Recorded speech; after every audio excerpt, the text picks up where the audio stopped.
अस्तु महोदय, सुबोध महोदय, कृपया प्रार्थनां वदतु। ॐ सहनावतु सहनौ भुनक्तु सह वीर्यं कर्वावहै तेजस्विनावधीतमस्तु मा विद्विषावहै।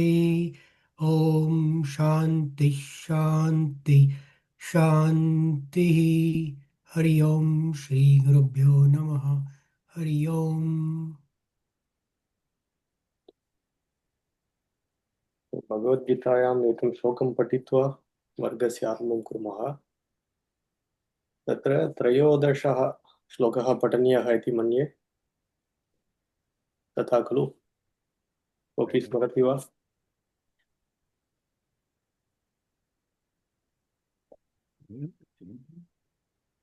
अस्तु, त्रयोदशः इति स्वीकुर्मः। अस्तु, अहमेव पठामि। ततः शङ्काश्च भैर्यश्च पणवानकगोमुखाः सहसैवाभ्यहन्यन्त सशब्दस्तु मुलोऽभवत्। एवमस्ति। तात्पर्यं तस्मिन्नेव काले शङ्कानां दमनं, भेरीणां ताडनं, पणवानाम् आनकानां गोमुखानां च वादनं सम्पन्नम्, येन सर्वत्र महान् शब्दः सञ्जातः। अस्तु, अत्र परिचितः सन्धिः कश्चित् अस्ति वा? अस्माभिः केचन सन्धयः पठिताः। अत्र कोऽपि सन्धिः अस्ति वा यद् अस्माभिः पठितः? यः सन्धिः? वृद्धिसन्धिः अस्ति एकत्र। कुत्र अस्ति वृद्धि? महोदय पुटसङ्ख्या का महोदय? पुटसङ्ख्या न, अत्र श्लोके, त्रयोदशे श्लोके श्लोके। भगवद्गीतायाः प्रथमाध्याये त्रयोदशे श्लोके सन्धिः पठितः विषयः कुत्र उपयुज्यते इत्यपि द्रष्टव्यं खलु। सहसैवाभ्यहन्यन्त सहसा योगः एव। साधु। सहसा योगः एव। आकारः योगः एकारः। इकारः ऐ तत्र आकार एकारयोः स्थाने ऐ आदेशः। ऐ आदेश। अकारः अथवा आकारात् परं यदा ओ अथवा औ इति भवति तदानीम् औ, न न, ये अथवा ऐ इति भवति चेत् ऐ, ओ अथवा औ भवति चेत् औ। अत्र ऐ ये अस्ति, अतः ऐ आदेशः अभवत्। अस्तु, आ योगः ये ऐ। सम्यक्। अस्तु, भैर्यश्चापि सन्धिः भवति महोदय। वेर्यश्च तत्र सः सन्धिः न पठितः, विसर्गसन्धिः। विसर्गसन्धिः। अस्तु, पठितसन्धीनामेव, पठितानां सन्धीनामेव अवलोकनम्। अस्तु, अस्तु, वैजि भगिनी स्वागतं, तिरुपुरा महोदय स्वागतम्। अस्तु, तर्हि गतसप्ताहे अस्तु महोदय। नमस्ते महोदय, हा सहसैवाभ्यहन्यन्त द्वे सन्धिः अस्ति खलु? कथं? वृद्धिसन्धिः, सवर्णदीर्घसन्धिः। सम्यक्। सवर्णदीर्घसन्धिः कथम् इति वदतु एकवारं। सहसैव योगः अभ्यहन्यन्त। एव योगः अभ्यहन्यन्त। एव इत्यत्र अकारः, अभ्यहन्यन्त तत्र अकारः, द्वयोः स्थाने दीर्घ आकारः। साधु, सम्यक्। सः अपि अस्माभिः पठितः, उत्तमम्। सम्यक् सम्यक्। अस्तु, तिरुपुरा महोदय, राजारामन् महोदयः आगमिष्यति वा? अद्य न आगमिष्यति महोदय सः। अस्तु किमपि कार्यमस्ति, कार्यालयस्य कार्यमस्ति इति उक्तवान्। अस्तु अस्तु। अत्र गतसप्ताहे ऐरावतशब्दस्य विषये चर्चा अभवत्। सः एव पृष्टवान् इति मन्ये। आम् तत्र आम् आम् महोदय। आम्, अस्तु, तत्र ऐरावतः वा ऐरावतं वा किमपि। अनन्तरम् अहं किञ्चित् दृष्टवान्। वस्तुतः ऐरावतः पुंलिङ्गशब्दः एव। अस्तु, अत्र श्लोके अस्तु महोदय। ऐरावतं गजेन्द्राणाम् इति किमर्थम् अस्ति इत्युक्ते तस्मिन् श्लोके द्वितीयविभक्त्याम् अस्ति। आम् आम् आम् अहमपि अमरकोशस्य मध्ये अहमपि दृष्टवती महोदय, परन्तु अवगमनं न अर्थ अवगमनं किमपि न जानामि। तु बृहत् पैसेज अस्ति। अस्तु, तर्हि वाट्साप् मध्ये स्थापयतु, अहम् एकवारं परिशीलयामि। यदि अहं न अवगच्छामि अन्यं पृष्ट्वा अपि वक्तुं शक्नोमि। अहं करोमि महोदय, अहं करोमि। तत्र विभूतियोगे बहुत्र प्रथमविभक्त्यां भवति, अस्मिन् श्लोके द्वितीयायाम् अस्ति। किमर्थम् इत्युक्ते विद्धि माम् इति, मां विद्धि इति अस्ति। अस्तु, उच्चैः श्रवशम् अश्वानां विद्धि माम् अमृतोद्भवम् ऐरावतं गजेन्द्राणाम् एवमेवं मां जानातु एवमस्ति। जानीहि। अस्तु, अतः द्वितीयायाम् अस्ति। अस्तु, ऐरावतः पुल्लिङ्गशब्दमेव, श्लोकस्य मध्ये द्वितीया विभक्तिः ऐरावतम् इति अस्ति। अहं वदिष्यामि महोदय। सम्यक्, अस्तु। अनन्तरम् एकः विषयः आसीत् सुप् धातुः इति, पृष्ठसङ्ख्या 17 इत्यत्र। ऋकारादौ लकारादौ वा सुप् धातौ परे विकल्पेन। अस्तु, गतसप्ताहे तर्हि किं पठितम् इति किञ्चित् पुनस्मरणरूपेण उक्त्वा तत्र आगमिष्यामि। अस्तु, वृद्धिसन्धिः दृष्टः। तत्र मुख्यनियमः पूर्वपदान्ते अवर्णः स्यात्। अवर्णः इत्युक्ते अकारः अथवा आकारः भवतु इति एकः नियमः। अस्तु, पश्यन्तु, अत्र सर्वेषु उदाहरणेषु अकारः अस्ति अथवा आकारः अस्ति पूर्वपदस्य अन्ते। उत्तरपदस्य आदौ ए ऐ अथवा ओ औ एवं स्यात् बहुत्र। ए ऐ इति अस्ति चेत् द्वयोः स्थाने ऐ आदेशः, ओ अथवा औ अस्ति चेत् औ आदेशः भवति इति सरलम्। एतदेव बहुत्र भवति। अनन्तरं विशेषनियमद्वयं दत्तम् अस्ति। यदि उपसर्गः अस्ति अनन्तरं ऋकारः अस्ति, क्रियापदस्य आदौ ऋकारादिधातुः, अस्तु, अतः ऋकारान्तपदम् अस्ति, ऋकारान्तक्रियापदम् अस्ति, ऋकारादिक्रियापदम् अस्ति, क्षम्यताम्। तदानीं किं भवति, तत्र गुणसन्धिः भवितव्यः, वस्तुतः अर् आदेशः भवितव्यः, परन्तु आर् इति भवति। अस्तु, एषः विशिष्टनियमः। तत्र सूत्रम् अस्ति,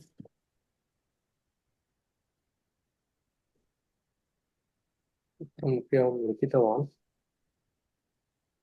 उपसर्गात् ऋति धातौ इति एकं सूत्रमस्ति। अस्तु, 6.1.91 एवम् अस्ति। अष्टाध्याय्यां षष्ठाध्याये प्रथमे पादे 91तमं सूत्रम् एवमस्ति। 6.1.91 उपसर्गात् ऋति धातौ। तर्हि उपसर्गात् परं ऋति धातौ इत्युक्ते ऋकारादिधातुः। यथा अत्र ऋक्षति इति अस्ति, तदानीं किं भवति इत्युक्ते आर् आदेशः भवति इति एकः विशिष्टनियमः। अनन्तरं द्वितीयमस्ति ऋषभीयति इत्यत्र नामपदात् धातुः आगतः। अस्तु, एतस्य नाम एव सुप् धातुः इति। सुप् धातुतः एतत् क्रियापदम् आगतं। ऋषभीयति इति क्रियापदम् अस्ति, परन्तु एतत् क्रियापदम् औपदेशिकधातुतः न आगतः। अस्तु, नामपदं ऋषभशब्दं स्वीकृत्य तदनन्तरम् एकं प्रत्ययं योजयित्वा एकः धातुः निर्मितः। तस्य धातोः नाम सुप् धातुः। सुप् इत्युक्ते सुबन्तम् इति वयं जानीमः खलु। सुप् इत्युक्ते नामपदानां सुप् इति अस्ति। अतः एषः एव सुप् धातुः। ऋषभीयति इत्यत्र सुप् धातुतः क्रियापदम् आगतं। तत्र विकल्पेन इति अस्ति। इत्युक्ते तत्र वृद्धिमपि कृत्वा प्रार्षभीयति इति वक्तुं शक्नुमः, अथवा गुणसन्धिं कृत्वा प्रर्षभीयति इति अपि भवितुम् अर्हति। वृद्धिम् अकृत्वा केवलम् अकार ऋकारयोः स्थाने अर् आदेशं कृत्वा प्रर्षभ्यति इति अपि सम्यक्। एतदेव एतस्य अर्थः विकल्पेन इत्यस्य। स्पष्टमस्ति वा? किञ्चित् सुब् धातुः इत्युक्ते सुब् धातुः आतिदेशिकधातुषु अन्तर्भवति। अस्तु, तत्र धातुः द्विविधः भवति। संस्कृते धातुः द्विविधः। एकविधः धातुः औपदेशिकधातुः, द्वितीयः आतिदेशिकधातुः इति। औपदेशिकधातुः इति पाणिनीयधातुपाठे ये ये धातवः पाणिनिना उक्ताः सन्ति ते औपदेशिकधातवः। तेषां संख्या द्विसहस्रम् एवम् अस्ति, क्लोस् टु 2000। एतान् धातून् विहाय अनेके धातवः आतिदेशिकधातवः अपि भवितुम् अर्हन्ति। अस्तु, सनाद्यन्ताः धातवः इति एकं सूत्रम् अस्ति। सन् इत्यादि प्रत्ययान् योजयित्वा नूतनधातूनां निर्माणं कर्तुं शक्नुमः संस्कृते। जिगविमिषति अस्तु, अथवा निच् प्रत्ययं योजयित्वा पाठयति,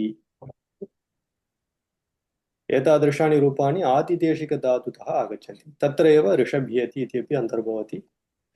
विशिष्टतया तत्र नामपदं स्वीकृत्य ततः धातुः निर्मितः, अतः तस्य नाम सुब् धातुः। अस्तु अस्तु इति वृद्धिसन्धिः।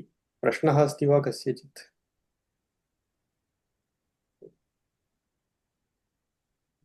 यण् सन्धिः आरब्धः।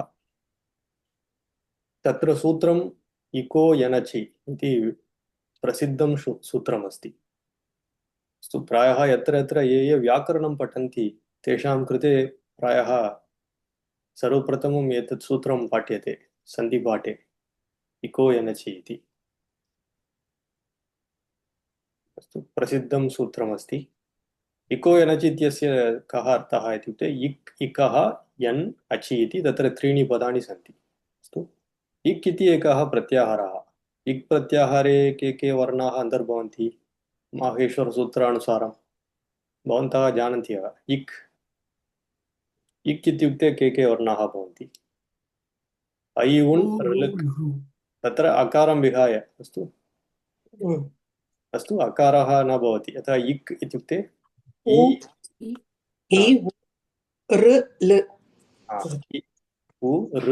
इति चत्वारः वर्णाः। सम्यक्। इक् प्रत्याहारे। यण् इत्यत्र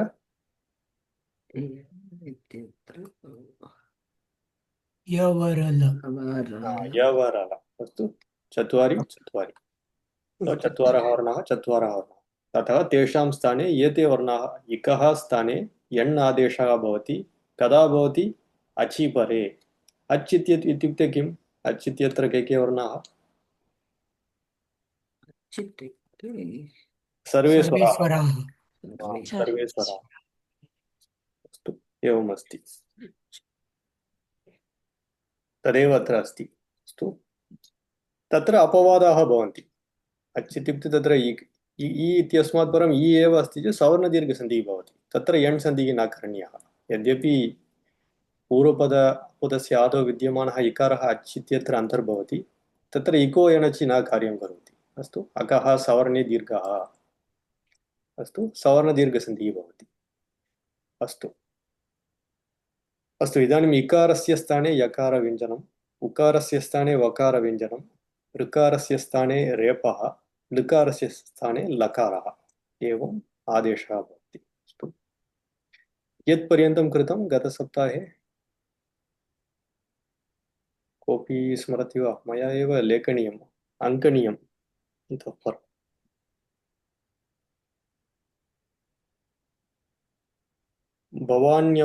औज्ज्वल्यं तत् कृतं वा? 17 कृतम् इति चिन्तयामि। पुटसङ्ख्या।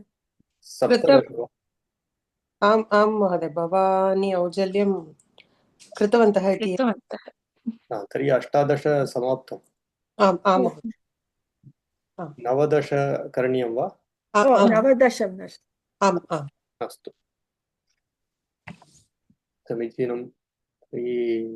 विजया महोदय, भवती आरम्भं करोति वा? एतानि उदाहरणानि। एतानि उदाहरणानि परिशीलयत तेषु अधिकम् अवस्थितः तेष् अधिकम् उ अधिकम् आ अधिकं वस्थितः तदा एव पठनीयं कथं तत्र खलु उकारस्य स्थाने पुस्तकं वकारः इति वदतु पर्याप्तम् अस्तु तत्र सर्वं उकारस्य तथा एव तिष्ठति उकारस्य हम्म, स्थाने वकारव्यञ्जनम् आगतं वकारः इत्यपि सम्यक् नास्ति केवलं वकारव्यञ्जनं स्वररहितः वकारः अस्तु तत् आगच्छति अनन्तरं योजयित्वा किं भवति तेष्वस्थितः तेष्वस्थितः एवमस्ति तेषु अवस्थितः इत्यस्य सन्धिं कृत्वा तेष्वस्थितः उकारस्य स्थाने इदानीं वकारव्यञ्जनम् वकारः भवति अग्रिमं तु अधिकम् आत्मरति रतिः आत्मरतिः इत् अधिकम् उ अधिकम् आ अधिकम् इत्मस्रतिः स्मरतिः अत्रापि स्मरति उकारस्य स्थाने स्थाने वकारः भवति वकारव्यञ्जनम् आगमनं भवति आदेशः आदेशः एकस्य स्थाने कश्चित् आगच्छति चेत् आदेशः नूतनतया कश्चित् आगच्छति पूर्वं यद्यद् आसीत् तत् सर्वम् अस्ति अधिकतया एकः वर्णः आगतः चेत् आगमः इति वदामः अस्तु एतावत्पर्यन्तम् आगमः न अभवत् अस्तु ये सन्देहाः अस्माभिः पठिताः तेषु कस्मिंश्चित् अपि आगमः इति न आसीत् आदेशः एव आसीत्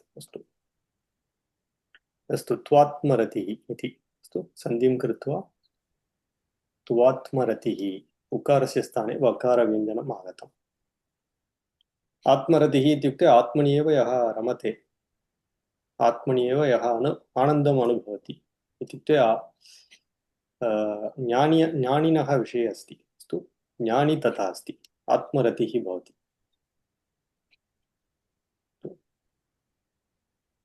तु अधिकम् इदम् इत् अधिकम् उ अधिकम् इ प्लस् दम् उ स्थाने वकारः आदेशः भवति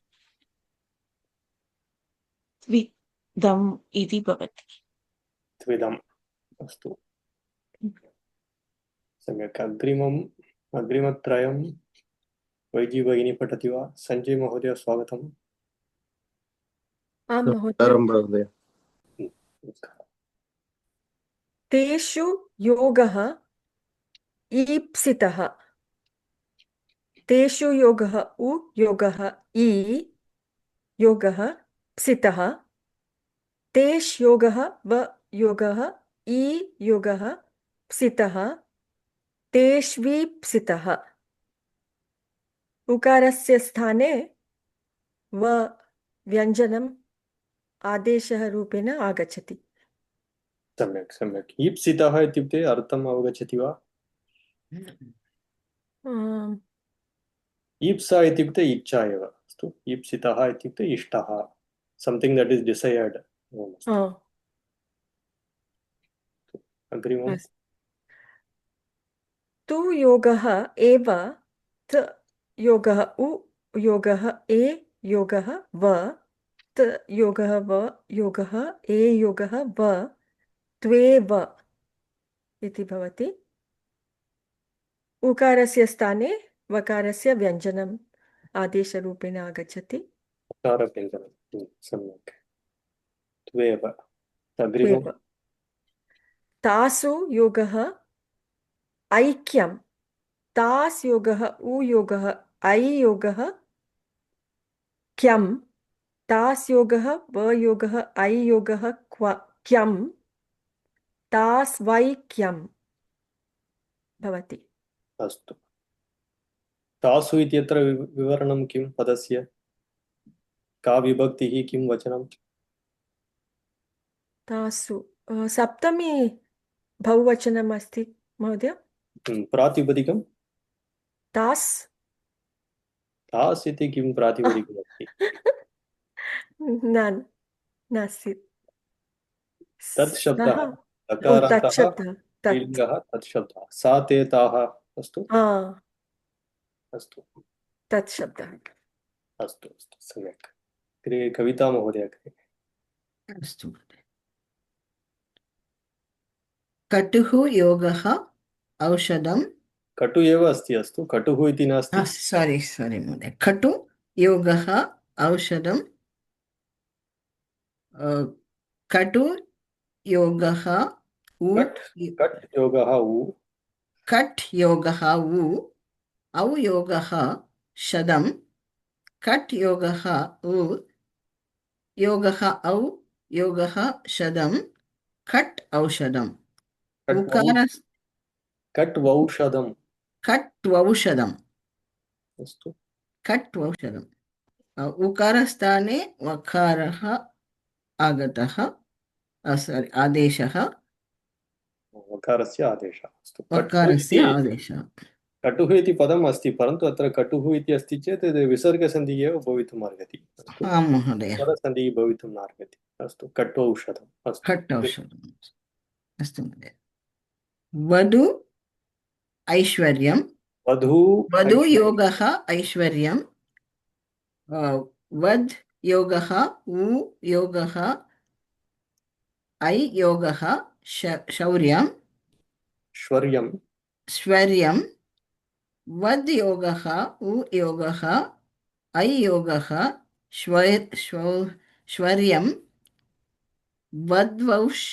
वद्वौश्वर्यं ऊकारस्य स्थाने वकारव्यञ्जनं वद्वैश्वर्यं वद्वैश्वर्यं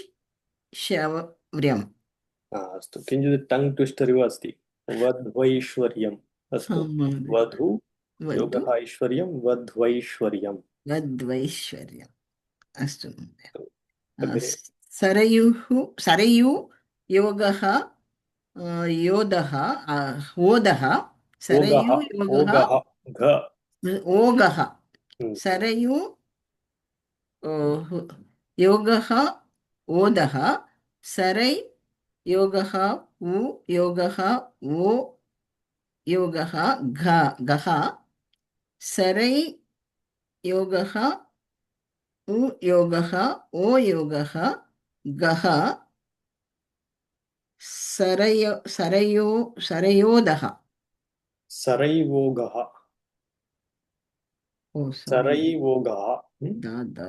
सरयु इति नद्याः नाम अस्तु महोदय सरयु जानाति वा अस्तु महोदय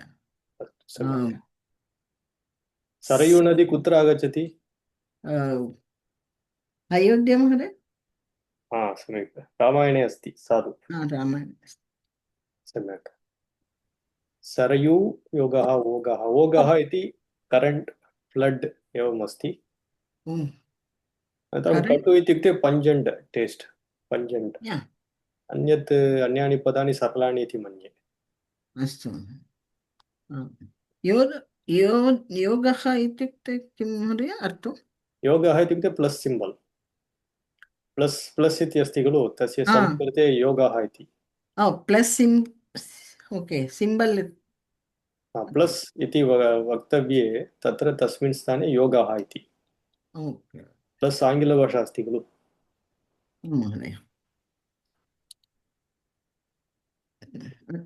अग्रिमे पठामि वा महोदय आं पठतु एतेषु उदाहरणेषु उ अथवा उ इति वर्णाभ्यां परतः उ अथवा उ वर्णौ विना अन्ये स्वराः सन्ति अत्र उ अथवा उ वर्णयोः स्थाने वकारादेशः सम्पन्नः अस्ति सम्यक् अस्तु इति यन् सन्धेः द्वितीयः प्रकारः प्रथमः प्रकारः आसीत् इकारस्य स्थाने इकार ईकारयोः स्थाने यकारः इति आसीत् इदानीम् उकार ऊकारयोः स्थाने वकारः अस्तु एतत् सर्वं स्मर्तव्यमेव अस्तु तत्र मार्गद्वयं नियमं स्मर्तुं शक्नुमः अथवा उदाहरणं स्मृत्वा नियमस्य रिवर्स् इंजिनियरिंग कर्तुं शक्नुमः। अस्तु उदाहरणम् एकम् उदाहरणं यत् सरलम् अस्ति तत् स्मृत्वा तत् उपयुज्य तर्हि तथा एव सर्वत्र करणीयम् इति अपि स्मारयितुं शक्नुमः स्वयम्। अस्तु महोदय एक लघु प्रश्नं तु शब्दस्य किञ्चित् विवरणं मूलपदं किम् अस्ति महोदय? तु इति अव्ययम्।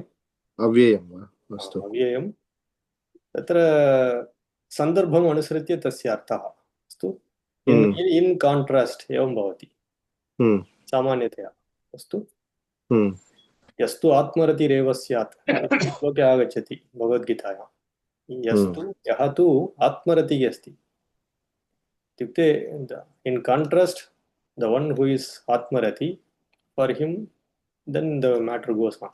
अस्तु तु इति इन् कान्ट्रास्ट् अथवा टु गिव् स्ट्रेस् अवधारणार्थम् अस्तु एवं भवितुमर्हति। अव्ययम्। तु तृतीय उदाहरण तु योगः इदं त्विदं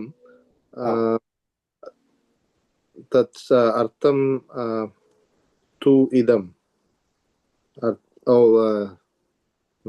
अपर्याप्तं तदस्माकं बलं भीष्माभिरक्षितं पर्याप्तं त्विदम् एतेषाम्। अस्तु तत्रापि इन् कान्ट्रास्ट् इत्यस्मिन् अर्थे अस्ति। इदम् इति बलम् इत्यस्य विशेषणम्। अस्तु बलम् इत्युक्ते तत्र सैन्यम् इति अर्थः। तस्मिन् श्लोके अपर्याप्तं तदस्माकं बलं भीष्माभिरक्षितम् अर्जुनः दुर्योधनः वदति भीष्माभिरक्षितम् अस्माकं बलं एतस्य अस्माकं सैन्यम् अपर्याप्तम् अस्ति पर्याप्तं तु इदम् एतेषाम् इत्युक्ते पाण्डवानाम्। इन् कान्ट्रास्ट् एतेषां पाण्डवानां बलं पर्याप्तम् अस्ति। अस्तु तर्हि तत्र कम्पारिसन् एव इन् कान्ट्रास्ट् इत्यस्मिन् अर्थे अस्ति। अस्तु महोदय धन्यवादः। तत्र पदद्वयं दृष्ट्वा अधिकम् अर्थम् अवगन्तुं न शक्नुमः। अस्तु एवं सन्दर्भः कः इति ज्ञायते चेत् तस्मिन् सन्दर्भे तस्मिन् वाक्ये अथवा तस्मिन् श्लोके कीदृशः अर्थः इति गीतामध्ये ज्ञातुं शक्नुमः। अस्तु अस्तु महोदय आम् तुल्यशब्दस्य अब्रिवियेशन् अस्ति वा? तुल्यशब्दः इति न, तुल्यशब्दस्य अब्रिवियेशन् नास्ति। किमर्थं तथा चिन्तयति? स्वयं तथा चिन्तितवती वा? तुल्यशब्दः seems like it's the comparison महोदय। कम्पारिसन् परन्तु समानम् इति वदति। परन्तु अत्र इन् कान्ट्रास्ट् इति अस्ति। अस्तु in contrast here it is not saying it is equal or samanam, right? अस्तु तुल्यत्यत्र तु अस्ति अत्रापि तु अस्ति। अस्तु तत् यदृच्छया तथा अस्ति कोइन्सिडेन्स् इति चिन्तयामि परन्तु सम्बन्धः नास्ति। ओके अस्तु महोदय। अस्तु सम्यक् अग्रे गच्छामः। इदानीं त्रिपुरा महोदय अग्रे।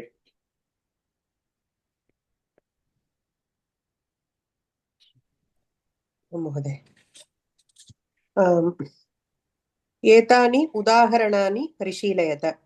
मातृयोगः ऐश्वर्यं मात् योगः ऋ योगः ऐ योगः श्वर्यं मात् योगः इर् योगः ऐ योगः श्वर्यं मात्रैश्वर्यम्। ऋकारस्य स्थाने रेफादेशः रेफः आगच्छति।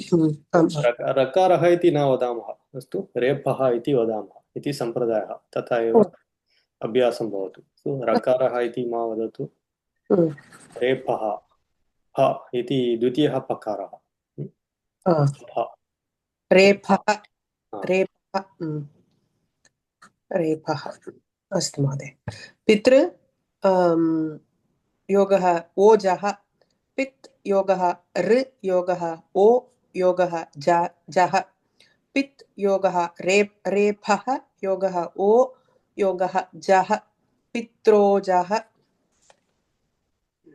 सम्यक् दातृ योगः औदार्यं दात् योगः ऋ योगः औ योगः दार्यं दात् योगः रेपः योगः औ योगः दार्यं दात्रौदार्यम्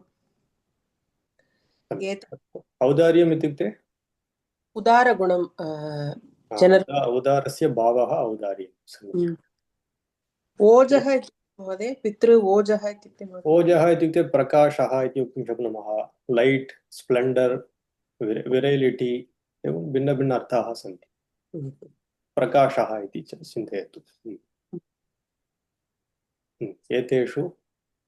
एतेषु उदाहरणेषु ऋ अथवा ऋ इति वर्णाभ्यां परतः ऋ अथवा ऋ वर्णौ विना अन्ये स्वराः सन्ति एकनिमिषः किमर्थं ऋ ऋ वर्णौ विना इति अस्ति तत्तु सवर्णयोगः भवति न अन्ये स्वराः असमानस्वराः आगच्छति इति सम्यक् सम्यक् सः एव स्वरः पुनः आगच्छति चेत् सवर्णदीर्घसन्धिः भवति भवान् कक्षाम् एव उक्तवान् महोदय तदेव अहं स्मरामि तत्र ऋ योगः ऋ वर्णयोः स्थाने रेपः इत्यादेशः सम्पन्नः अस्ति पूर्वोक्तानि सर्वाणि अपि यन् सन्धेः उदाहरणानि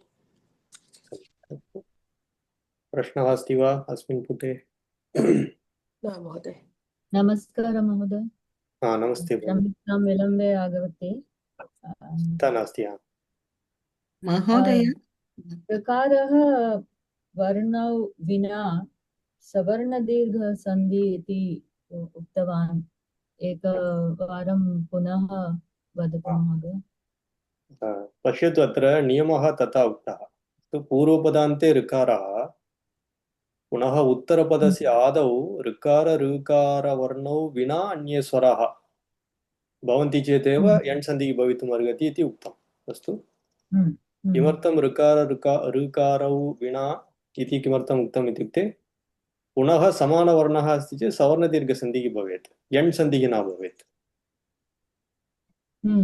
खलु आम् महोदय तदर्थम् एवम् उक्तं नियमः तावदेव तथैव पूर्वमपि अस्ति उकार ऊकारवर्णौ विना अन्ये स्वराः उत्तरपदे पुनः समानवर्णः अस्ति चेत् अकः सवर्णे दीर्घः सवर्णदीर्घसन्धिः अस्तु अस्तु अस्तु धन्यवादः महोदय मम एकं प्रश्नः महोदय सरयोगः मीन् किमर्थं महोदय सरयोगः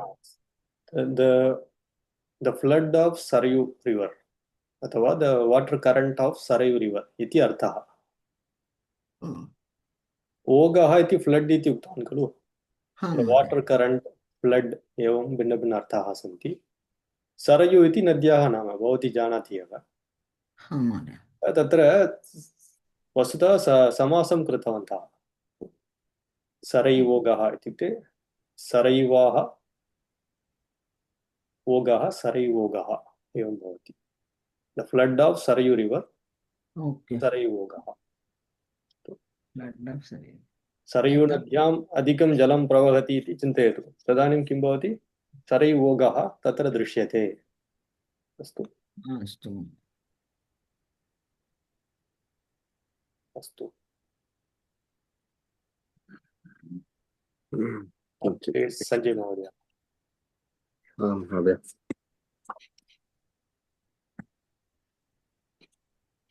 इ उ ऋ इत्येतेभ्यः वर्णेभ्यः वर्णे स्वरे परे इ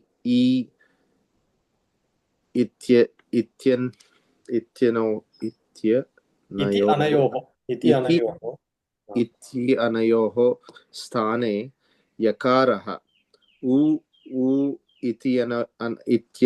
अनयोः स्थाने वकारः ऋ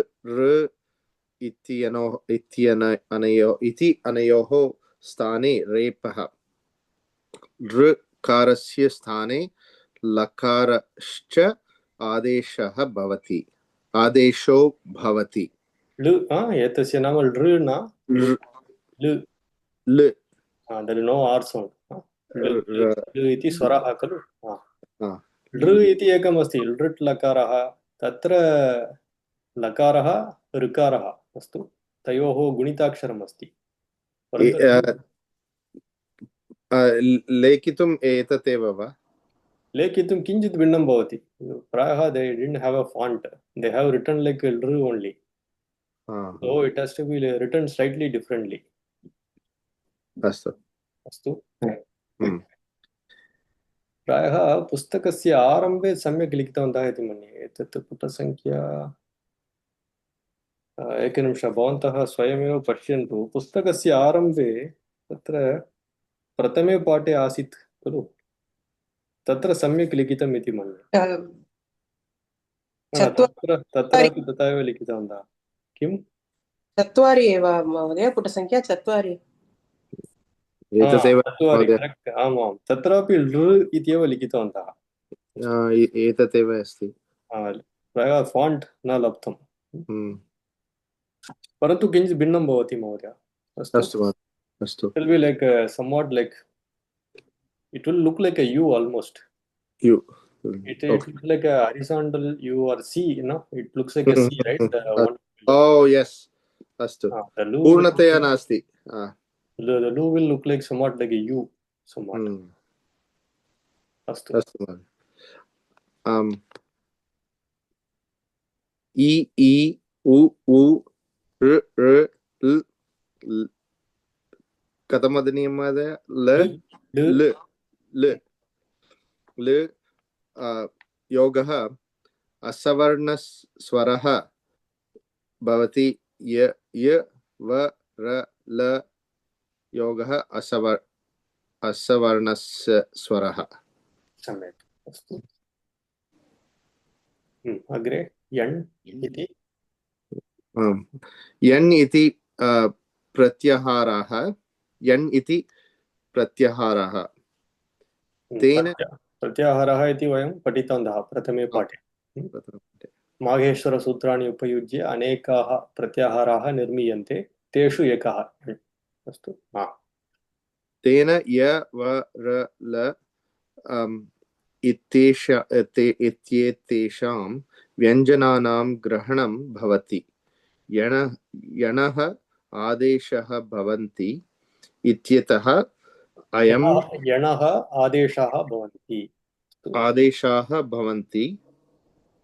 यणः इति बहुवचनम् अस्तु यण् इति एकवचनं सरित् सरितौ सरितः तद्वत् यण् यणौ यणः अस्तु यणः इत्युक्ते यण् इत्यत्र ये वर्णाः सन्ति ते इति अर्थः यणः इत्युक्ते यणः आदेशाः भवन्ति बहुवचने अस्ति यणः इति यण् शब्दस्य एकः अर्थम् अस्ति वा यण् इति एकः प्रत्याहारः तदेव अस्ति नाममेव संज्ञा नाम अथवा संज्ञा इति वक्तुं शक्नुमः प्रत्याहारस्य संज्ञा अस्तु यण् प्रत्याहारे तदेव अस्ति पश्यतु यण् प्रत्याहारे य व र ल इति 4 वर्णाः सन्ति अतः यणः इत्युक्ते यवरलाः इति अर्थः यणः आदेशाः भवन्ति इत्यतः अयं सन्धिः यण् सन्धि इत्युच्यते सम्यक् अस्तु अत्रापि इत्युच्यते इति उच्यते इत्यनयोः अस्तु इत्येतेषां सर्वत्र यण् सन्धिः तो सुबोध महोदयेन किमपि प्रेषितं किं महोदय लू फॉन्ट ओ सम्यक् अस्ति सत्यं सत्यं DLP पुस्तके एवम् अस्ति वा प्रवेशः क्षम्यतां महोदय पुनः वदतु चाट् मध्ये पश्यतु सः एकं चित्रं प्रेषितवान् कथं स्यात् इति अस्तु सम्यक् सम्यक् उत्तमं महोदय तदेव तदा किञ्चित् भेदः अस्ति लृ लृ लेखने अपि भेदः अस्ति अस्तु साधु प्रश्नः अस्ति वा यण् सन्धिः यण् सन्धेः विषये अस्तु तर्हि अग्रे राधा भगिनी अभ्यासः प्रश्नानि अनन्तरम् आगच्छति महोदय वर्गानन्तरम् अस्तु आगच्छति चेत् अग्रिमे वर्गे पृच्छतु अस्तु अथवा सन्देशं प्रेषयतु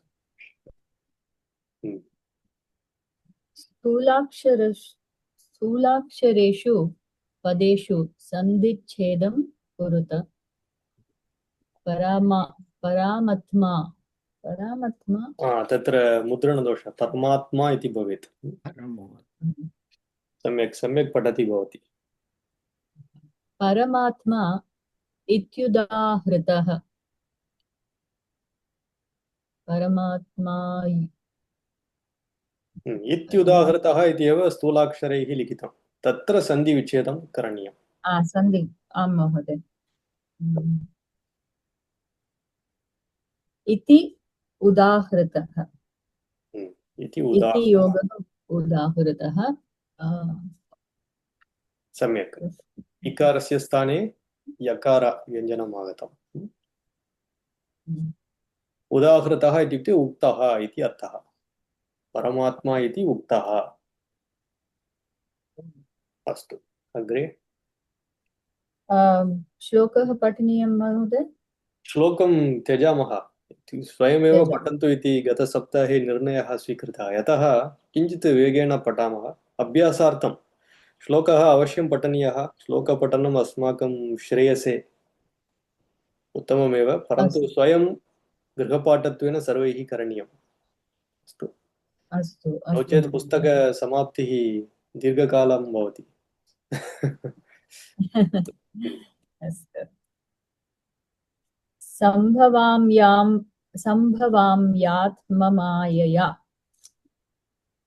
सम्भवामि आत्ममायया सम्यक् सम्भवामि आत्ममायया उत्तमम् अत्रापि कस्य स्थाने कः वर्णः आदेशः कस्य वर्णस्य आदेशः अभवत् सम्भवामि इकारस्य स्थाने यकार आगच्छति उत्तमम् अग्रिमम् अहमेव पठामि महोदय यजन्त्यविधिपूर्वकम्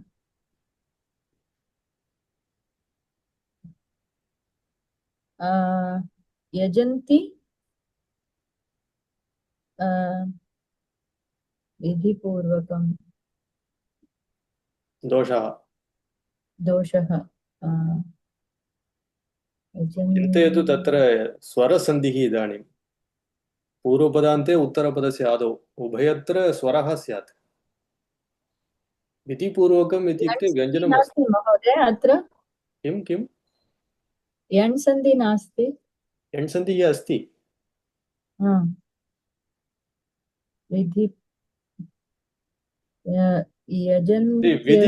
विधिपूर्वकम् इति वदति चेत् व्यञ्जनम् अस्ति तत्र आरम्भे आं महोदय तथा न स्यात् तर्हि तत्र भवत्या दोषः कृतः उकारस्य स्थाने वकारः आगच्छति न यजन् इकारस्य स्थाने यकारः एव आगतः यजन्तौ न महोदय किञ्चित् चिन्तयतु इकारस्य स्थाने यकारव्यञ्जनम् आगच्छति अस्तु अत्र किम् अस्ति पदे यकारः अस्ति यकारव्यञ्जनं नास्ति यकारेण सह कश्चन स्वरः योजितः खलु कः स्वरः योजितः यकार योगः अकारः अस्ति सः अकारः कुतः आगतः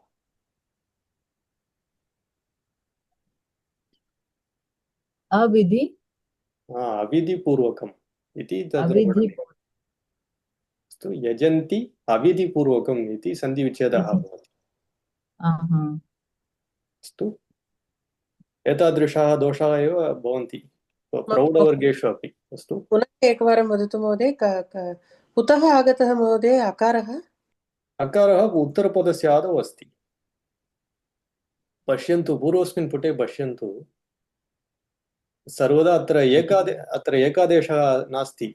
अस्तु, कदाचित् पूर्वपरयोः स्थाने आदेशः इति आसीत्। अत्र तथा न, केवलं पूर्वपदस्य अन्तिमवर्णस्य अन्तिमे विद्यमाने स्वरे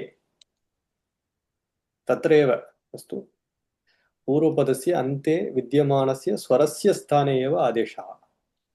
इत्युक्ते पूर्वपदस्य अन्ते उकारः अस्ति चेत् तस्य स्थाने एव वकारव्यञ्जनम् आगच्छति, वकारः न आगच्छति। उत्तरपदस्य आदौ स्थितः अकारः तथा एव अस्ति, आकारः तथा एव अस्ति, इकारः तथा एव अस्ति।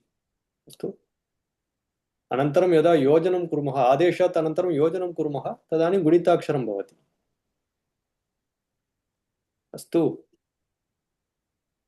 तर्हि यण् सन्धिः तत्र पूर्वपदस्य अन्ते विद्यमानस्य स्वरस्य स्थाने एव आदेशरूपेण यकारव्यञ्जनं वा वकारव्यञ्जनं वा रेपः वा आगच्छति। अस्तु, विजया महोदय, किं शिरोवेदना भवति वा? न महोदय। अस्तु, केवलं हास्यार्थम्। अस्तु लिटिल ट्रिकी अस्ति यत्। अस्तु,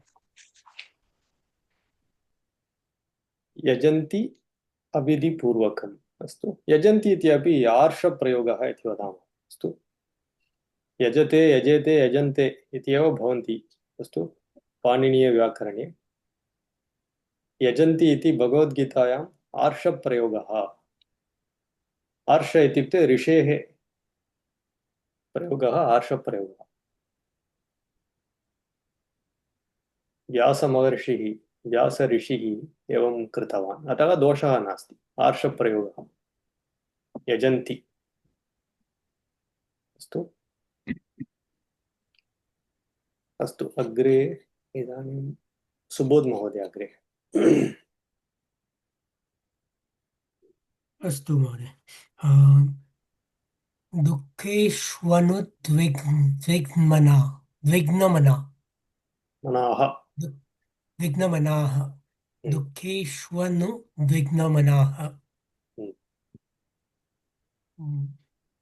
विघ्नेषु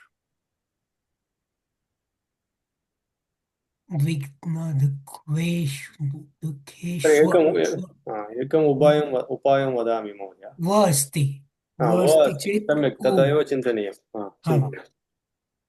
उ आवश्यकं। उ स्यात्, पूर्वम् उ स्यात्। उ स्यात्। दुःखेषु योगः अनुद्विग्नमनाः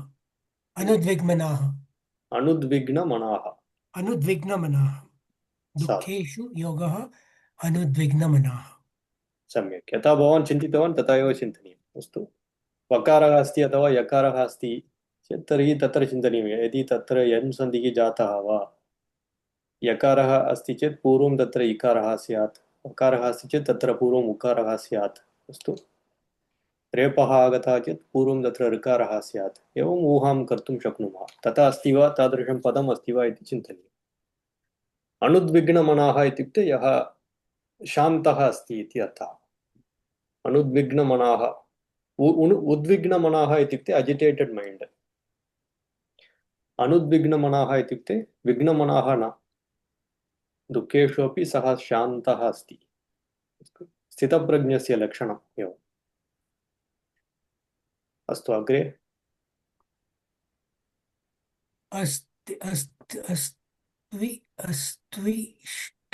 अस्त्विष्टकामदुक् अस्त्विष्टकामदुक्। पुनरेकवारं व अस्ति, उ आवश्यकम्। अस्ति अस्तु अस्तु इति प्रथमं पदं। अस्तु सम्यक्, प्रथमं पदम् अस्तु। अस्तु अस्तु। इदानीम् अत्र वि इति अस्ति, सन्धिं कृत्वा वि इति अस्ति खलु। अस्त्विष्टकामदुक् इत्यत्र वि अस्ति खलु आम् तर्हि वकारेण सह कः स्वरः योजितः अ इ अ पश्यतु तत्र इ वकारव्यञ्जनम् इ आवश्यकम् इ आवश्यकं खलु तर्हि उत्तरपदस्य आदौ इ स्यात् आम् इष्टकामदुक् इष्टकामदुक् इष्टकामदुक् अस्तु योगः इष्टकामदुक् अस्त्विष्टकामदुक् एवं भवति इष्टकामदुक् इष्टकामदुक् इत्युक्ते इष्टान् कामान् दोग्धि इति इष्टकामदुक् इष्टकामदुक् इत्युक्ते इष्टं कामं ददाति इति अर्थः यथा कामधेनुः यद्यद् इच्छति तत्सर्वं ददाति तद्वत् यज्ञः इष्टकामदुक् भवतु इति ब्रह्मणा उक्तम् इति श्लोके आगमिष्यति यज्ञः इष्टकामदुक् अस्तु इति अस्ति अस्तु अग्रे अपि भवान् किञ्चित् अनुवर्तयतु सन्धिं कुरुत भवति योगः अल्पमेधसाम् भवति इ अस्ति तस्य य आगच्छति सम्यक् भवति भवत्यल्पमेधसाम् सम्यक् तथा भवेत् तु भवत्यल्पमेधसाम् अल्पमेधसाम् इति षष्ठी बहुवचनम् अल्पमेधाः इति प्रथमा विभक्तिः एकवचनं भवति अल्पमेधाः इत्युक्ते अल्पबुद्धिः पाण्डित्यं किञ्चिदेव अस्ति अल्पमेव अल्पः विवेकः यस्य अस्ति सः अल्पमेधाः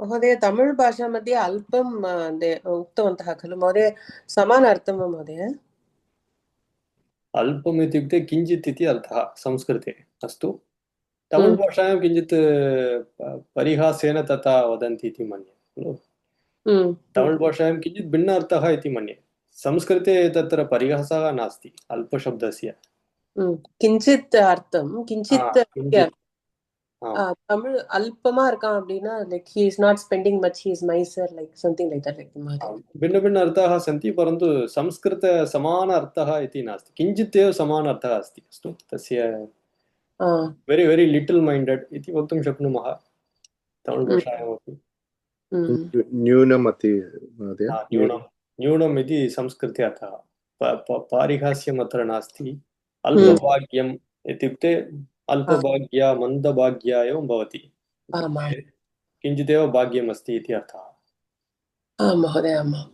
तत् सत्यं तमिळ् भाषायाम् अल्पम् इति वदामः चेत् तस्य परिहासं कुर्मः इति संस्कृते तथा नास्ति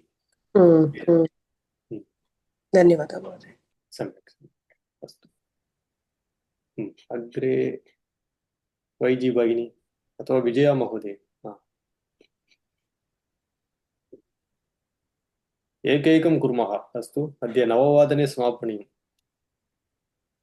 अस्ति एकम् इन्द्रियाणि आदौ इन्द्रियान् यादौ आगच्छति इकारः या भवति इकारस्य स्थाने य आदेशः इन्द्रियान् यादौ इति भवति इन्द्रियान् यादौ आदौ इत्यत्र सप्तमी विभक्तिः अस्तु in the beginning आदिः इति इकारान्तपदं भूमिः भूमौ तद्वत् आदिः इत्यस्य सप्तमी एकवचनम् आदौ इन्द्रियाणि आदौ नियम्य इति भवति अस्तु आदौ in the beginning control the senses एवम् आगच्छति इन्द्रियाणि आदौ अग्रिमं वैजी भगिनी एकम् आं महोदय इति योगः उपधारय इति इत्युपधारय इति उपधारय इत्युक्ते इति अवगच्छतु इति अर्थः अथवा इति चिन्तयतु इति चिन्तयतु अथवा इति अवगच्छतु इति अर्थः अंडरस्टैंड थिंक एवं भवति अस्तु इत्युपधारय सम्यक् अग्रे कविता महोदय एकम् मोहयति योगः एषः मोहयति इकारस्थाने एकार मोहयति मोहयति एषः मोहयत्येषः इकारः अपगच्छति आं महोदय मोहयति इति न वक्तव्यं मोहयत्येषः मोहयत् एषः अस्तु इकारः एव न भवति तत्र सन्धिं कृत्वा मोहयत्येषः मोहयति अस्तु अग्रे तिरुपुरा महोदय कर्मसु योगः अनुषज्यते उकारः भवति तु वकारः भवति कर्मस्वनुषज्यते कर्मस्वनुषज्यते कर्मस्वनुषज्यते उकारस्य स्थाने वकारव्यञ्जनम् अनुषज्यते इत्युक्ते आसक्तः भवति अटाच्ड् भवति इति अस्तु अस्तु महोदय अस्तु अग्रे संजय महोदय अग्रे धातृयोगः ओजः ऋकारः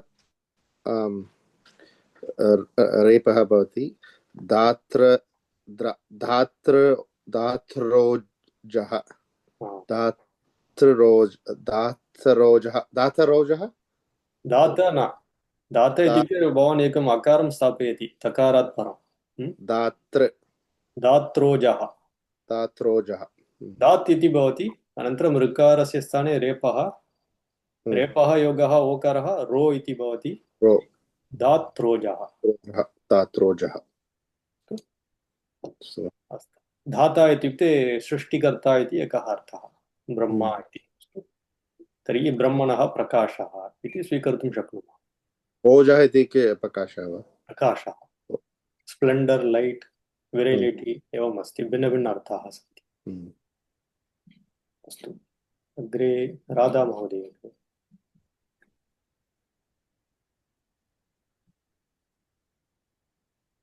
क्षिपामि योगः अजस्रं क्षिपाम्यजस्रं क्षिपाम्यजस्रम् अस्तु अजस्रम् इति किम् अव्ययमस्ति तत्र अर्थः कः अजस्रम् इत्युक्ते जानाति वा सततम् इति वक्तुं शक्नुमः पर्पचुअली फार् एवर् एवं भवति क्षिपाम्यजस्रम् अशुभान् अस्तु क्षिपामि इत्युक्ते स्थापयामि I throw I put I place एवं भवति क्षिपामि अजस्रं क्षिपाम्यजस्रम् इति भवति अस्तु अग्रे सुबोध महोदय सरस्वती योगः ऐश्वर्यम् ई अस्ति तत्र य आवश्यकं सरस्वत्यैश्वर्यं सरस्वत्यैश्वर्यं साधु अग्रे विजया महोदय वक्तृ औदासीन्यं वक्त रु रेपः भवति औ रौदासीन्यं मिलित्वा वक् रौदासीन्यम् अस्तु संहिता इति मनसि भवतु अस्तु मध्ये विरामः मास्तु यदा सन्धिं कृत्वा वदामः तदानीम् एकपदत्वेन वक्तव्यम् अथवा मिलित्वा वक्तव्यम् इदानीं पदं वक्त्रौदासीन्यम् अस्तु औदासीन्यम् इत्युक्ते किम् कोऽपि उदासीनस्य भावः उदासीन इत्युक्ते इन्डिफरेन्स् एवम् अस्तु उदासीनस्य भावः औदासीन्यम् उदासीनः इत्युक्ते इन्डिफरेण्ट् तद् इन्डिफरेन्स् आफ् द स्पीकर् वक्ता वक्ता इति स्पीकर् खलु अस्तु अस्तु अत्र स्थगयामः शान्तिमन्त्रं वैजि भगिनी वदति वा शान्तिमन्त्रम् आं महोदय सर्वे भवन्तु सुखिनः सर्वे सन्तु निरामयाः सर्वे भद्राणि पश्यन्तु मा कश्चित् दुःखभाग् भवेत् ॐ शान्ति शान्ति शान्तिः हरिः ॐ श्री गुरुभ्यो नमः हरिः ॐ धन्यवादः महोदय धन्यवादाः शुभरात्रिः धन्यवादः महोदय शुभरात्रि धन्यवादाः ಧನ್ಯವಾದ ಮಹೋದಯ धन्यवादाः शुभरात्रिः